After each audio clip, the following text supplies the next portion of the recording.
Hello दोस्तों, स्वागत है एक बार फिर आप सभी का आपके अपने यूट्यूब चैनल पीएस क्लासेस पर।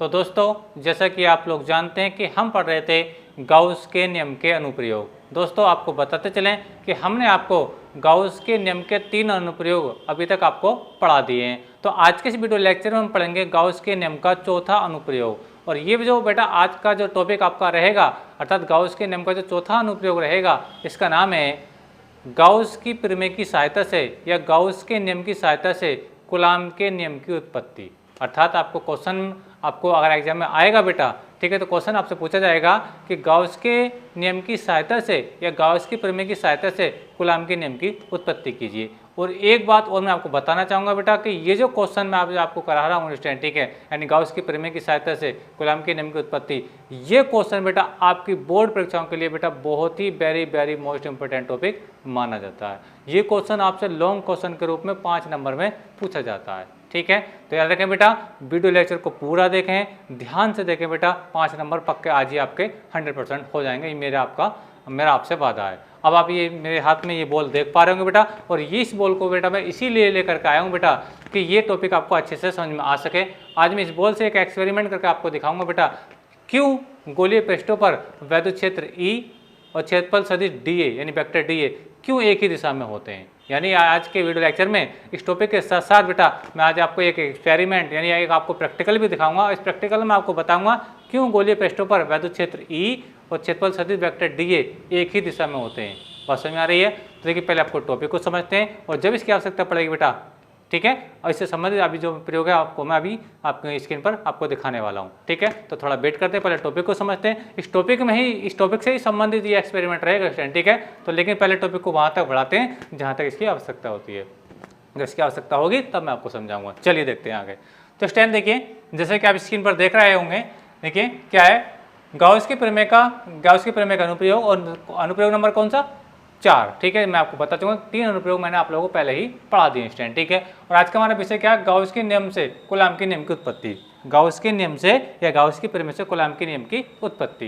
देखिए बेटा, गाउस की प्रमेय की सहायता से कूलाम के नियम की उत्पत्ति करने के लिए पहले हमको करना ये होता है बेटा कि गाउस की प्रमेय की सहायता से किसी आवेश के कारण, बात नोटिस करें, बात समझे मेरी बात को, यानी गाउस के नियम से कूलाम के नियम की उत्पत्ति करने के लिए सबसे पहला टारगेट हमारा रहता है कि गाउस की प्रमेय की सहायता से किसी आवेश के कारण, ठीक है, उससे r दूरी पर वैद्युत क्षेत्र की तीव्रता का व्यंजक किस प्रकार ज्ञात किया जाता है, उसका मान कितना आता है, ठीक है। और ये जो टॉपिक है मैं आपको बोल रहा था कि गाउस की प्रमेय की सहायता से उससे r दूरी पर वैद्युत क्षेत्र की तीव्रता का व्यंजक निकाला जाता है, वो अनुप्रयोग नंबर 3 था।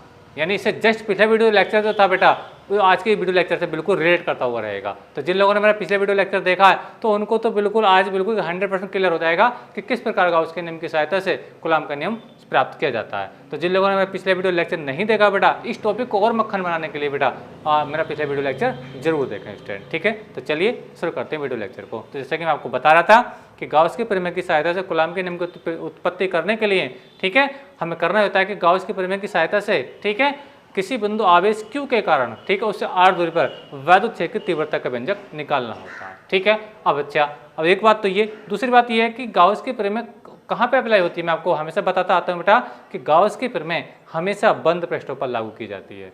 बंद पृष्ठों का मीनिंग ये हुआ बेटा कि वहाँ पे आवेश को सराउंडेड होना जरूरी है, यानी किसी न किसी पृष्ठ के अंदर आवेश का ग्रह होना जरूरी है, ठीक है। अच्छा, अब देखिए स्क्रीन पर देखते हैं स्टूडेंट, जैसे कि आप स्क्रीन पर देख पा रहे हैं बेटा, ये +Q चार्ज है, बात समझ में आ रही है, और मुझे इससे r दूरी पर वैद्युत क्षेत्र की तीव्रता का व्यंजक निकालना है। याद रखना, गाउस की प्रमेय की सहायता से निकालना है। ये मैंने जस्ट पिछले वीडियो लेक्चर में सिखा दिया है आपको। यानी अनुप्रयोग नंबर 3 यही था कि किस प्रकार गाउस की प्रमेय की सहायता से किसी बिंदु आवेश Q के कारण से r दूरी वैद्युत क्षेत्र की तीव्रता का व्यंजक निकाला जाता है स्टूडेंट, ठीक है। मैं तो आपको समझ में आई होगी। अब तो मैं कह रहा था कि जैसे कि आप स्क्रीन पर देख रहे हैं कि ये +Q चार्ज है, ठीक है। अब +Q चार्ज, ठीक है, अब इससे r दूरी पर कोई बिंदु P है, बात समझ में आ रही है। अब मुझे बिंदु P पर वैद्युत क्षेत्र की तीव्रता निकालनी है, लेकिन मुझे सिंपली नहीं निकालनी है। कैसे निकालनी है? गाउस की प्रमेय के आधार पर निकालनी है, यानी गाउस के नियम के आधार पर निकालनी है। अब गाउस का नियम लगाने के लिए बात क्या होती है? शर्त ये होती है कि गाउस की प्रमेय हमेशा बंद पृष्ठों पर लगती है, ठीक है, खुले पृष्ठों पर गाउस की प्रमेय लगती ही नहीं है, बात समझ में आ रही है। और बंद पृष्ठ का मीनिंग ये है कि आवेश को किसी न किसी पृष्ठ के अंदर होना चाहिए, और अभी आप देख पा रहे हैं कि ये जो +Q चार्ज है किसी पृष्ठ के अंदर है ही नहीं, ये तो बिल्कुल चारों तरफ से ओपन है बिल्कुल, बात समझ में आ रही है। तो इसके लिए मुझे करना ही होगा, पहले मुझे इस प्लस क्यू चार्ज को चारों ओर से क्या करना पड़ेगा, सराउंडेड करना पड़ेगा, ठीक है। और जब चारों ओर से मैं इसको सराउंडेड करने के लिए जो मैं पृष्ठ खींचूंगा उसको बोलते हैं बेटा गॉसियन पृष्ठ या गॉसियन सरफेस बोलते हैं। तो चलिए पहले मैं गॉसियन पृष्ठ खींच करके समझाता हूँ, ठीक है। फिर इसके अंदर हम कैसे गॉस लॉ अप्लाई करेंगे, देखिए ध्यान से। तो मान लीजिए स्टैंड कि मुझे इस बिंदु प्लस क्यू आवेश के कारण, ठीक है, इस बिंदु मतलब प्लस क्यू चार्ज बिंदु ऊपर रखा है, इस ओर से 8 दूर पे कोई बिंदु पी है जहाँ मुझे वैद्युत क्षेत्र की तीव्रता निकालनी है, ठीक है। मैं करूँगा क्या, अब बिंदु ओ को केंद्र मानकर ठीक है, आर त्रिज्या का यानी ओ से पी तक के स्टैंड त्रिज्या का मैं क्या खींचूंगा, एक वृत्त खींचूंगा, क्या खींचूंगा, वृत्त, जिसे मैं बोलूँगा बेटा गॉसियन पृष्ठ। क्या बोलूँगा, गॉसियन पृष्ठ। और जिनको अभी तक समझ में नहीं आ रहा होगा और मैं अभी इसका एक्सपेरिमेंट भी दिखाऊंगा, ठीक है, तब और क्लियर हो जाएगा आप लोगों को, बिल्कुल ना घबराएं स्टैंड, ठीक है। अब ये जो मैंने गॉसियन पृष्ठ खींचा, मैंने कोशिश की कि बिल्कुल गोल हो जाए, ठीक है, फिर भी अगर नहीं हो पाया तो माफी चाहूँगा। आप ये प्रकार से बनाएंगे, जब आप लोग बेटा प्रकार से बनाएंगे तो बिल्कुल आपका 100% बिल्कुल गोल आएगा स्टैंड, ठीक है। अच्छा, अब देखिए बेटा इस ये जो मैंने गोलीय पृष्ठ खींचा है इसको बोलते हैं गॉसियन पृष्ठ या गॉसियन सरफेस। मैं लिख देता हूँ इसको, क्या बोलते हैं बेटा इसको, गॉसियन पृष्ठ बोलते हैं बेटा, ठीक है। अच्छा, अब आप ये ऐसा देख पा रहे होंगे बेटा कि जो प्लस क्यू चार्ज था अभी तक जो बिल्कुल घिरा हुआ नहीं था किधर से भी, ठीक है, लेकिन अब वो क्या हो गया, इस गॉसियन पृष्ठ के अंदर आ गया। बात समझ में आ रही है, उम्मीद है कि बेटा आपको समझ में आई होगी, ठीक है। अब मैं इसके अंदर गॉस लॉ अप्लाई कर सकता हूँ, गॉस लॉ यानी गॉस के नियम इसके अंदर अप्लाई कर सकता हूँ। क्यों, क्योंकि चार्ज जो है आपका इसके अंदर बंद हो चुका है। क्योंकि गॉस के नियम का स्टेटमेंट क्या था, गॉस के नियम का स्टेटमेंट बेटा ये है, किसी बंद पृष्ठ, तो बंद तो जाहिर सी बात हो गया, किसी बंद पृष्ठ से होकर गुजरने वाला कुल वैद्युत फ्लक्स फाई ई उस पृष्ठ द्वारा घिरे कुल आवेश का 1/ε0 गुना होता है। अर्थात कहने का मीनिंग ये है कि गाउस ये कहता है, गाउस ने ये बताया, गाउस वैज्ञानिक का नाम है, कि किसी बंद पृष्ठ से होकर गुजरने वाला जो वैद्युत फ्लक्स होता है फाई ई उस पृष्ठ द्वारा घिरे कुल आवेश क्यू का 1/क्या होता है बेटा, ε0 गुना होता है। ये गाउस के नियम का स्टेटमेंट था। बात समझ में आ रही है, ठीक है। अच्छा, अब देखिए स्टैंड हम लगाने वाले हैं कि देखिए इस प्लस क्यू आवेश के कारण उससे 8 दूर पर वैद्युत क्षेत्र की तीव्रता का व्यंजक, ठीक है। अच्छा, इससे संबंधित जो थ्योरी है पहले उसको पढ़ लेते हैं, ठीक है। और जैसे कि आपको बता रहा था, क्या देखिए पहले हेडिंग लगाएंगे गाउस के नियम से कूलाम के नियम की उत्पत्ति या प्राप्ति। बात समझ में आ रही है। अच्छा, मैंने क्या लिखा, देखिए गाउस के नियम से कूलाम के नियम की प्राप्ति करने के लिए पहले बात मुझे क्या करना होता है, पहले क्या करना होता है, पहले गाउस के नियम का प्रयोग करके, गाउस के नियम का प्रयोग तो होगा, जाहिर सी बात है। अब इसको मैंने बंद कर दिया, सराउंडेड कर दिया, अब तो गाउस के नियम अप्लाई होगा ही, ठीक है। तो गाउस के नियम का प्रयोग करके बिंदु आवेश क्यू के कारण, जैसे कि आप देख पा रहे हैं, उससे 8 दूरी पर मान लीजिए कोई बिंदु पी है, वैद्युत क्षेत्र की तीव्रता का सूत्र प्राप्त करते हैं। क्या करते हैं, वैद्युत क्षेत्र की तीव्रता का सूत्र प्राप्त करते हैं। चलिए तो शुरू करते हैं, कैसे करते हैं इस चीज को, देखिए स्टैंड, ठीक है। देखिए अब मैं देखिए थोड़ा आपको आगे लेके चलता हूँ, इस चीज को हटा देता हूँ। तो देखिए अगर मैं वैद्युत क्षेत्र की तीव्रता का सूत्र अगर मैं यहाँ से निकालूं बेटा, यहाँ से अगर मैं निकालूं तो मुझे यहाँ पर 2 चीज़ें और दिखानी पड़ेंगी इस सरफेस पर। वो क्या, एक तो आपको वैद्युत क्षेत्र की डायरेक्शन दिखानी पड़ेगी और दूसरी चीज़ आपको क्षेत्रफल सदिश दिखाना होगा। बात समझ में आ रही है। अब इसके लिए मुझे करना ये होगा, मुझे मान लीजिए इसका पूरे का क्षेत्रफल क्या है, ए है। इस पूरे एरिया जो आप गोलीय पृष्ठ देख रहे हैं, गॉसियन पृष्ठ देख रहे हैं, इसका पूरा एरिया कितना, ए है। बात समझ में आ रही है। और अब मैं क्या करूँगा बेटा कि देखिए मैं इस ए का छोटा सा पार्ट लूँगा। अब आप जानते हैं जब छोटा सा पार्ट लेते हैं तो हम छोटी चीज़ को कैसे करते हैं, डिनोट कैसे करेंगे, डी ए या डेल्टा ए से डिनोट करेंगे। बात समझ में आ रही है। यानी कहने का मतलब ये है कि टोटल एरिया कितना है इस पृष्ठ का, गॉसियन पृष्ठ का, ए है। अब मैं इसका छोटा सा पार्ट ले रहा हूँ। छोटा सा पार्ट मतलब इस बिंदु के चारों ओर, इस बिंदु पी के चारों ओर, इस बिंदु पी के चारों ओर छोटा सा एरिया ले रहा हूँ, जिसको मैं कह रहा हूँ डी ए। क्या कह रहा हूँ, इसका नाम मैं कह रहा हूँ बेटा डी ए। यानी ये क्या चीज़ है, बात को समझें। देखिए मान लीजिए, अब देखिए अब मैं आपको प्रयोग दिखाना चाहता हूँ, ये डी ए क्या चीज़ है। मान लीजिए मेरे हाथ में आप बॉल देख रहे हैं, बिल्कुल बॉल देख रहे हैं, बिल्कुल गोल है, बात समझ में आ रही है। तो वो क्या है बेटा, आपका गॉसियन पृष्ठ है। ये क्या है, गॉसियन पृष्ठ है, ठीक है। उम्मीद है कि आपको समझ में आई होगी। अब इस गॉसियन पृष्ठ के अंदर यानी इस बॉल के अंदर ये जो आप बिंदु ओ देख रहे हैं, वो क्या है, मान लीजिए ओ जो है इस गेंद का क्या है, इस बॉल का क्या है, सेंटर है अर्थात केंद्र है। इसके केंद्र पर क्या रखा है, प्लस क्यू चार्ज रखा है। बात समझ में आ रही है, ठीक है। खूब समझ आई होगी मेरी बात। मेरा कहने का मतलब ये है, ये जो गॉसियन पृष्ठ आप देख पा रहे हैं, ये क्या मेरे हाथ में बॉल है, बॉल का जो सरफेस है वो गॉसियन पृष्ठ है, ठीक है। इसका टोटल एरिया कितना है, ए है। इसका टोटल एरिया कितना, ए है। उसका सेंटर क्या है, ओ है, ठीक है। और इसके सेंटर पर क्या रखा, प्लस क्यू चार्ज रखा है। बात समझ में आ रही है। अब मैंने जो बताया ये जो डी ए चीज़ है इसका पूरा एरिया कितना है, इसका पूरा एरिया बच्चों कितना है, इसका पूरा एरिया है ए, जैसे कि आप देख पा रहे हैं। इसका डी ए पार्ट क्या होगा, डी ए पार्ट को स्टैंड देखिए मैंने ये देखा बिंदु पी के चारों, आप स्क्रीन पर साथ देख पा रहे होंगे ये जो बिंदु पी दिखा है इसका चारों ये जो मैंने छोटा सा एरिया लिया है, ठीक है, इसको मैं क्या कर रहा हूँ डी ए नाम दे रहा हूँ, जैसे कि आप देख पा रहे होंगे इसको मैंने क्या लिखा है डी ए लिखा है।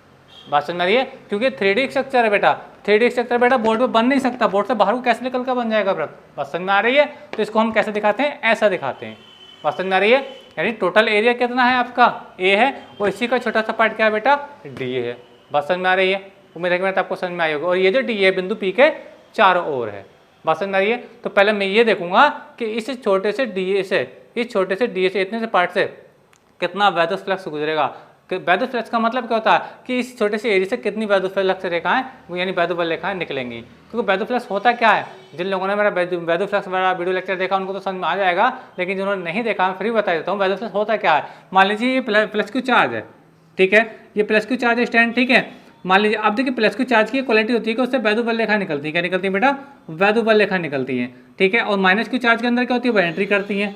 बात समझ में आ रही है, तो प्लस क्यू चार्ज से क्या निकले वैद्युत बल रेखाएं। अब जाहिर सी बात है यहाँ प्लस क्यू चार्ज है, बात समझ में आ रही है, तो इससे भी वैद्युत बल रेखाएं निकलेंगी, इससे भी वैद्युत बल रेखाएं निकलेंगी, ठीक है। अब जब इससे वैद्युत बल रेखाएं निकलेंगी तो इधर भी जाएंगी, इधर भी जाएंगी, सब डायरेक्शन में जाएंगी चारों ओर को। बात समझ में आ रही है, ठीक है। तो मुझे ये देखना होगा इस टोटल से कितनी वैद्युत फ्लक्स रेखाएं गुजरेंगे, अर्थात कितना फ्लक्स गुजरेगा, ठीक है। पहले मुझे ये देखना होगा, तो उसको देखने के लिए इसके लिए तो गॉस ने बता दिया सीधा सीधा कि किसी बंद पर से कितना फ्लक्स गुजरता है। मैं आपको बता रहा था किसी बंद पर से वैद्युत फ्लक्स गुजरता है वो कितना गुजरता है, वो इतना गुजरता है। समझे बात को, फाई ई यानी क्यू यानी इस आवेश का कितना गुना होता है वो 1/ε0 गुना है, यानी क्यू और आपको ε0 की वैल्यू पता हो, ठीक है, तो आप किसी क्वेश्चन पेज से यानी गोले पेज से निकलने वाला वैद्युत फ्लक्स बता सकते हैं। बात समझ, तो ये तो टोटल के लिए हो गया। पहले मुझे ये देखना होगा कि जब इसके अंदर प्लस क्यू चार्ज रखा है तो वैद्युत बल रेखाएं तो पूरे एरिया से निकलेंगी इस एरिया से, ठीक है। लेकिन पहले मुझे ये देखना होगा ये जो आप डी ए देख पा रहे हैं ये जो बिंदु पी का चारों, पहले ये देखूंगा कि इससे कितनी वैद्युत बल रेखाएं गुजरेंगी, और यानी वैद्युत बल रेखाएं जो गिरेंगी वही क्या होगा, उन्हीं वैद्युत बल रेखाओं की संख्या क्या होगी, इस डी ए से गुजरने वाला वैद्युत फ्लक्स होगा। उम्मीद है कि मैं आपको समझ में आई होगी। तो चलिए शुरू करते हैं वीडियो लेक्चर को, ठीक है। हाँ, एक चीज़ और मैं अभी बता रहा था कि इस पर वैद्युत क्षेत्र ई और क्षेत्रफल सदिश डी ए को कैसे दिखाएंगे स्टैंड। देखिए उसको और समझें।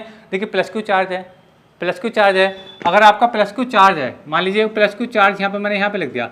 अब देखिए प्लस क्यू चार्ज है, अगर मैं वैद्युत क्षेत्र की डायरेक्शन को दिखाऊं तो वैद्युत क्षेत्र की जो दिशा होती है बेटा ई की जो डायरेक्शन होती है वो हमेशा प्लस से दूर की ओर को होती है, प्लस से दूर की ओर को होती है, क्योंकि वैद्युत क्षेत्र की तीव्रता एक सदिश राशि होती है जिसकी दिशा हमेशा प्लस से दूर की ओर होती है। अब देखिए प्लस क्यू चार्ज यहाँ पर रखा तो इसके कारण भी वैद्युत क्षेत्र होगा, बस समझ में आ रही है। तो प्लस क्यू वैद्युत क्षेत्र, अब मैं कहाँ देख रहा हूँ, बिंदु पी पर देख रहा हूँ, वैद्युत क्षेत्र की दिशा कहाँ देख रहा हूँ, मुझे बिंदु पी पर तो वैद्युत क्षेत्र देखना है। तो मुझे क्या करना होगा कि इसकी डायरेक्शन दिखाने के लिए मुझे प्लस क्यू से दूर चलना होगा। तो प्लस क्यू से दूर तो मैं इसे और आऊँगा स्टैंड, मान लीजिए, उम्मीद करता हूँ मेरा आपको समझ में आई होगी कि ये जो मैं दिखा रहा हूँ आपको ये वैद्युत क्षेत्र की डायरेक्शन को दिखा रहा हूँ। मैं इधर को क्यों दिखा रहा हूँ एक बार फिर से समझ लें। देखिए ये प्लस क्यू चार्ज है और तीव्रता हमेशा प्लस से दूर की ओर को होती है, तो प्लस क्यू चार्ज ये तो प्लस से दूर तो उधर ही और चलेंगे, क्योंकि मैंने जो बिंदु माना है वो बिंदु पी माना है जहाँ मुझे तीव्रता देखनी है, तो मैं इसी ओर को दिखाऊंगा। उम्मीद करता हूँ मेरा आपको समझ में आएगी, ठीक है। अब मुझे दिखाना पड़ेगा एक क्षेत्रफल सदिश। क्या दिखाना पड़ेगा, क्षेत्रफल सदिश। क्षेत्रफल सदिश क्या होता है, क्षेत्रफल सदिश होता है बेटा क्षेत्रफल की दिशा को बताने वाली राशि, क्षेत्रफल की दिशा को बताने वाली चीज, और उसकी जो दिशा होती है हमेशा बेटा पृष्ठ के क्षेत्रफल के लंबवत होती है। यानी ये जो आप डी ए देख रहे हैं, ये जो आप डी ए देख रहे हैं जैसे ये इधर देखिए ध्यान से, ये जो आप डी ए देख रहे हैं, बात समझ में आ रही है। अगर मैं इस पर ई की डायरेक्शन को यहाँ पे इस टाइप से दिखाना चाहूँ, मान लीजिए जैसा मैं आपको बता रहा था कि प्लस क्यू आवेश इसके अंदर रखा है, ठीक है। तो पहले वैद्युत क्षेत्र की बात कर लेते हैं। तो वैद्युत क्षेत्र कैसा रहेगा, क्या रहेगा, यानी इस बाहर की ओर को रहेगा, यानी ई की डायरेक्शन तो उधर रहेगी। उम्मीद है कि मैं तो आपको समझ में आई होगी। यानी प्लस क्यू चार्ज इसके सेंटर पर रखा, ठीक है। अच्छा, मुझे कहते हैं वैद्युत क्षेत्र की दिशा को दिखाना, तो प्लस क्यू चार्ज इसके अंदर है और मुझे यहाँ पर वैद्युत क्षेत्र देखना है बिंदु पी पर, बात समझ में आ रही है। तो वैद्युत की तीव्रता पी से तो बाहर की ओर को होती है, सॉरी प्लस क्यू आवेश से दूर की ओर होगी, तो प्लस क्यू आवेश से जब मैं दूर चलूंगा तो इस डायरेक्शन पर चलूंगा, यानी ई की डायरेक्शन तो आपकी हो गई। अब मुझे क्या दिखाना होगा, क्षेत्रफल सदिश दिखाना होगा। क्षेत्रफल सदिश का मतलब ये जो आप डी ए पार्ट देख रहे हैं, ये जो आप डी ए पार्ट देख रहे हैं, इसकी दिशा दिखाने के लिए मुझे एक राशि यूज करनी पड़ेगी, हम जिसे बोलते हैं क्षेत्रफल सदिश, जिसे हम वेक्टर डी ए से लिखते हैं, ठीक है। अब उसकी दिशा क्या होगी, इस क्षेत्रफल की दिशा होगी, हमेशा क्या होगी, क्षेत्रफल की दिशा कौन बताएगा, क्षेत्रफल सदिश बताएगा। और क्षेत्रफल सदिश की जो दिशा होती है वो हमेशा इसके लंबवत और बाहर की ओर होगी, लंबवत और बाहर की ओर होगी। बात समझ में आ रही है। अब भैया इस पर ये जो आकृति देख पा रहे हैं इस पर लंब कैसा आएगा, इसी दिशा से लंब आ सकता है, ऐसा तो लंब आ नहीं सकता, वो तो इसके समांतर हो जाएगा। उम्मीद करता हूं मेरा तो आपको समझ में आ रही होगी। यानी क्षेत्रफल सदिश जो है वो भी किस डायरेक्शन में रहेगा, वो भी ई की डायरेक्शन में रहेगा, क्योंकि लंब यानी ये जो आप डी देख पा रहे हैं इस पर जो लंब आएगा बेटा ऐसे, ठीक है, ऐसे आकृति जैसे ये है, ठीक है, तो लंब इसको इधर से तो आएगा, इसी से लंब आ सकता है। बात समझ में आ रही है। तो दिशा जो होती है उसके बाहर की ओर होती है, बात समझ में आ रही है, तो उसकी डायरेक्शन भी इसी प्रकार से रहेगी, ठीक है। यानी ये जो मैं यहाँ पे क्षेत्रफल सदिश डी दिखा रहा हूँ, यानी ये बात को समझें, ये क्या आपका डी है, क्या है बेटा, ये क्षेत्रफल सदिश डी है। मैं थोड़ा इसको बड़ा करके लिख देता हूँ, क्षेत्रफल सदिश डी, ये क्या चीज़ है, इस बात को फिर तो समझ लें। देखिए ये जो डी है, ये जो छोटा सा पार्ट आप ये देख पा रहे हैं, ये तो छोटे से पार्ट को दिखा रहा है, कौन, ये वाला डी है, ठीक है, लेकिन जो वेक्टर डी है जिसके ऊपर वेक्टर लगा वो इस छोटे क्षेत्रफल की दिशा को बता रहा है, और ये जो दिशा होगी वो हमेशा इस छोटे से क्षेत्रफल यानी डी के लंबवत होगी और वो बाहर की ओर को होगी।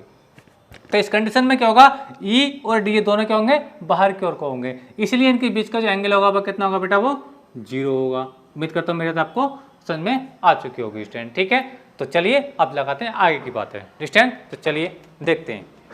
अब देखिए स्टूडेंट, पहले हम ये देखेंगे कि छोटे से पार्ट से कितना वैद्युत फ्लक्स गुजरेगा, ठीक है, फिर हम टोटल के लिए देख लेंगे, ठीक है, आज समझ में आ रही है। और जब देख लेंगे तो फिर हम गॉस लॉ लगा करके हम वैद्युत क्षेत्र की तीव्रता का व्यंजक निकालेंगे, जैसे कि इसमें कहा गया, बात समझ में आ रही है। और फिर हम कूलाम का नियम प्रूव कर देंगे। अब कूलाम के लिए शर्त क्या होती है, कूलाम के लिए नियम सिद्ध करने के लिए वहाँ पर 2 आवेश होते हैं, Q1 और Q2। अब Q1 का तो काम करेगा आपका प्लस Q, Q2 कहाँ से आएगा उसको मैं अभी बाद में समझाऊंगा, पहले वहाँ तक चलते हैं स्टूडेंट, ठीक है। तो चलिए इस लाइन को साफ कर देते हैं यहाँ से। देखिए तो देखिए स्टूडेंट, पहले मैं ये देखूंगा कि देखिए इस छोटे से एरिया से ये जो डी है देख पा रहे हैं, डी है, इससे कितना वैद्युत फ्लक्स उतरेगा, ठीक है। अच्छा, और लिमिट लगा लेंगे, हम लिमिट लगाएंगे तो हमें एक बार में हम पूरे एरिया से फ्लक्स पता चल जाएगा। तो चलिए लाइन भी एक अपनी शॉर्ट हो जाएगी। मैं देखूंगा पूरे क्षेत्रफल, पूरे गॉसियन पृष्ठ ए से गुजरने वाला कुल वैद्युत फ्लक्स। तो मैं लिखता हूँ, देखिए पूरे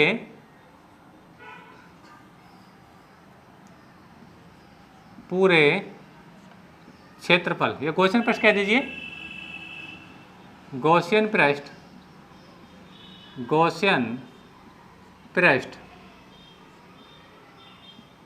ए से होकर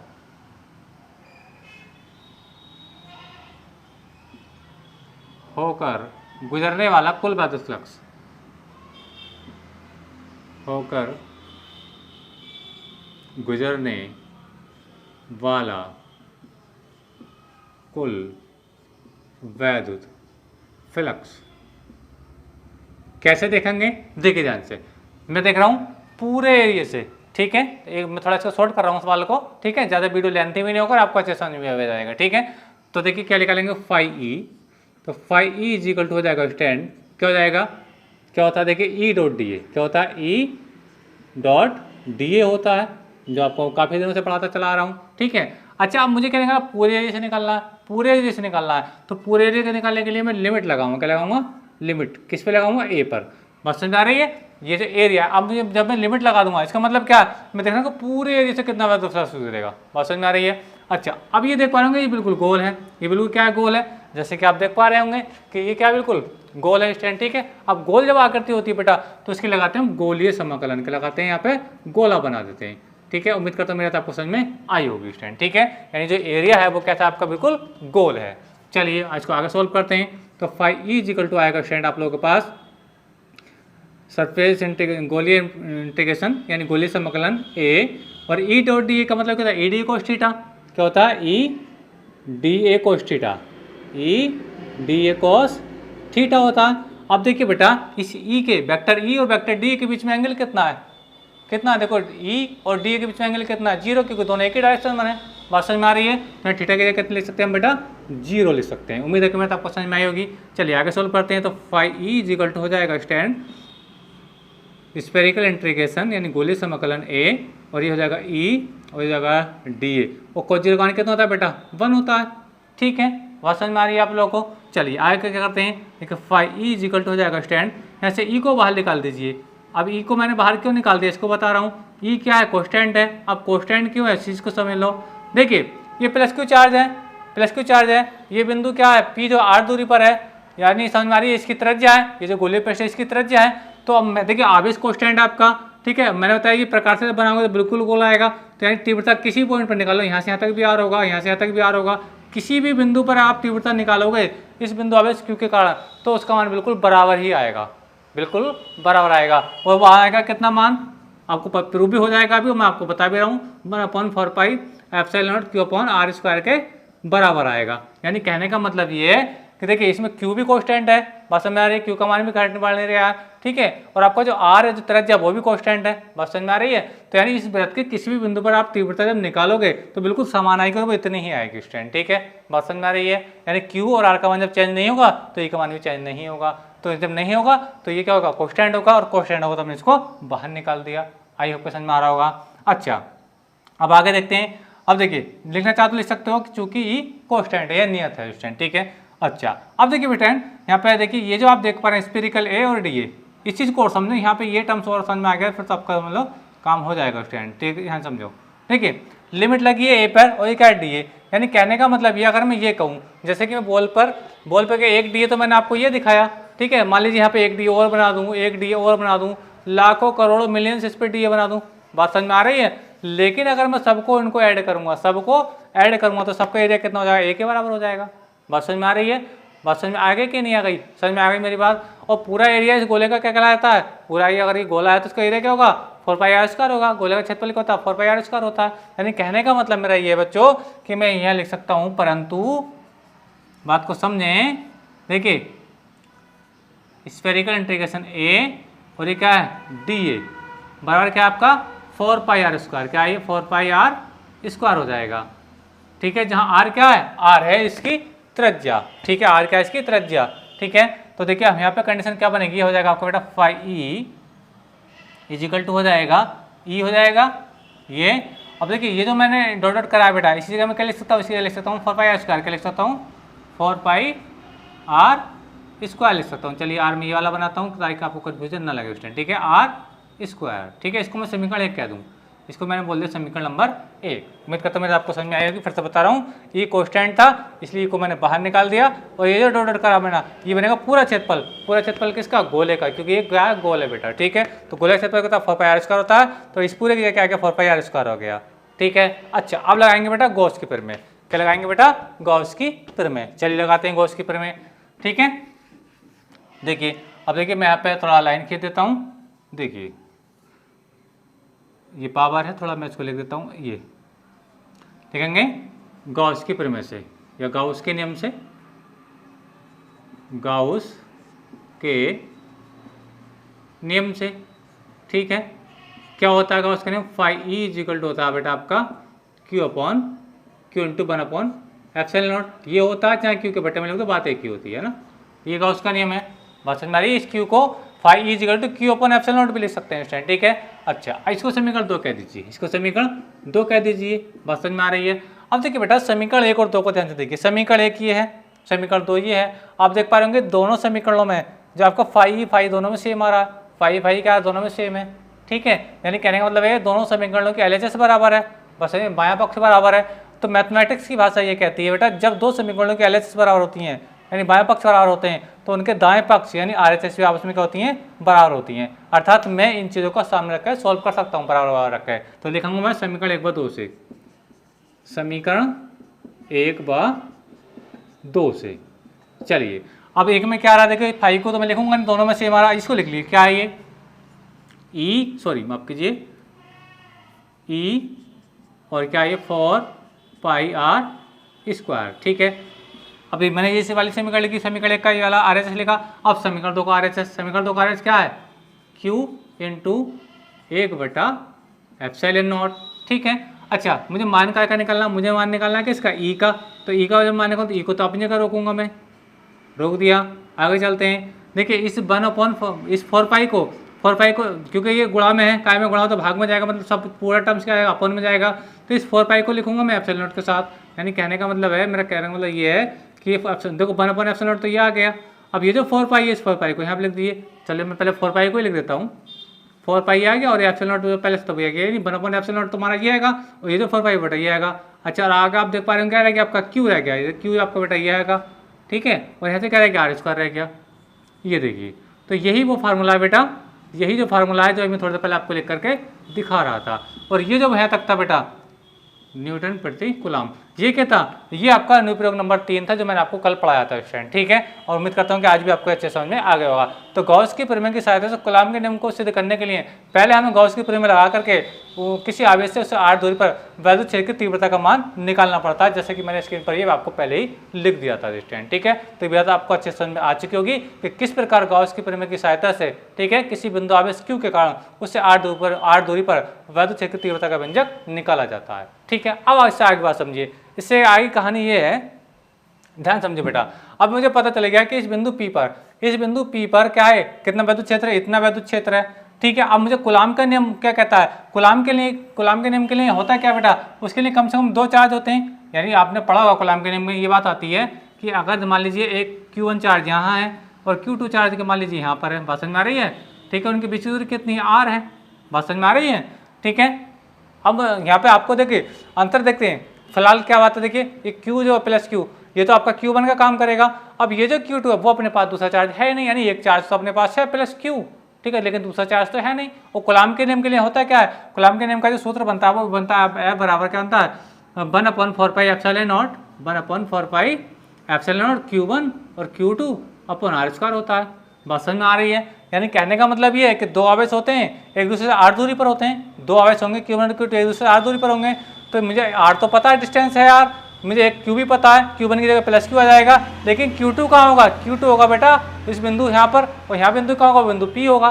बात समझ में आ रही है, यानी दूसरा जो चार्ज होगा वो कहाँ होगा, r दूरी पर होगा, और r कहाँ से आएगा, O से P तक की दूरी है, तो बिंदु पर क्या होना चाहिए, एक दूसरा आवेश होना चाहिए।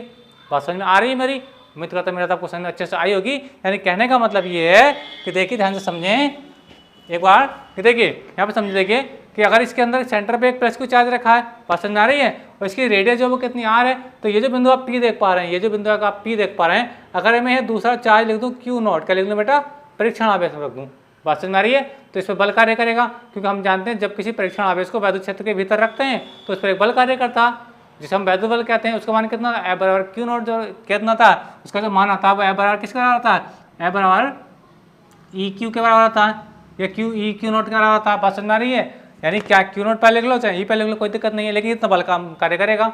बात समझ में आ रही है, तो हमें करना ही होगा बेटा कि ये जो आप बिंदु P देख पा रहे हैं, इस बिंदु पर हम P पर हम क्या मानेंगे, कोई परीक्षण आवेश मानेंगे, क्या मानेंगे, परीक्षण आवेश, ठीक है।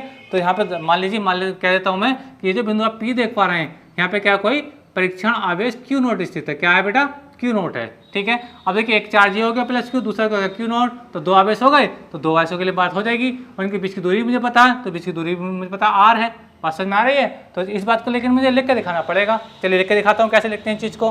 तो मैं कहूँगा स्टूडेंट देखिए मुझे वैद्युत क्षेत्र का मान पता चलेगा कहाँ पर, बिंदु E पर, ठीक, बिंदु P पर। अब मैंने क्या माना कि मान ले यदि बिंदु P पर परीक्षण आवेश Q0 स्थित हो, तब लिखता हूँ यदि बिंदु P पर कोई परीक्षण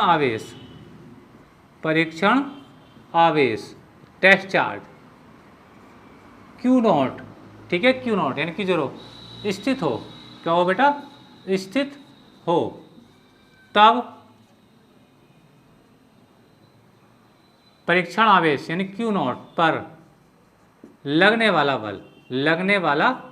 बल, क्योंकि हम जानते हैं बेटा जब किसी परीक्षण आवेश को वैद्युत क्षेत्र के भीतर रखते हैं तो उस पर एक बल कार्य करता है। बात समझ में, उसका मान कितना आता है, उसका मान आता है स्टूडेंट F बराबर क्या आता है, EQ0 के इक्वल आता है। ये कहाँ से आता है फार्मूला, ये फार्मूला आपको मैंने पढ़ा है वैद्युत क्षेत्र की तीव्रता E बराबर क्या होता है, E बराबर होता है बेटा आपका F अपॉन Q0, और यहाँ से जब F का मान निकालेंगे, तो F का मान कितना आएगा, इसी फार्मूले से आ जाएगा, F बराबर किसके बराबर हो जाएगा, गुणा करो क्रॉस तो हो जाएगा E पॉइंट 2 हो जाएगा Q0। बात समझ में आ रही है, उम्मीद है आपको समझ में आ चुकी होगी कि ये फार्मूला कहाँ से बनता है, वैद्युत क्षेत्र की तीव्रता की परिभाषा से बन जाता है, ठीक है। अच्छा तो चलते हैं, देखिए तो स्टूडेंट जो फालतू बातें मैं इसको ड्रॉप कर रहा हूँ क्योंकि आपको डायग्राम बनाना भी होगा, ठीक है। उम्मीद कर रहा हूँ कि आप कॉपी पेन लेकर के बैठे होंगे और अपना नोट्स बना रहे होंगे स्टूडेंट, ठीक है, और पहले लेक्चर को समझ रहे हैं, देखिए, अगर लेक्चर आपको वाकई में बच्चों आपको समझ में आ रहा है, टॉपिक आपको अच्छे समझ में आ रहा है, तो अपनी मेहनत कर केवल आप लोगों को इतना चाहूँगा, प्लीज़ वीडियो को लाइक और शेयर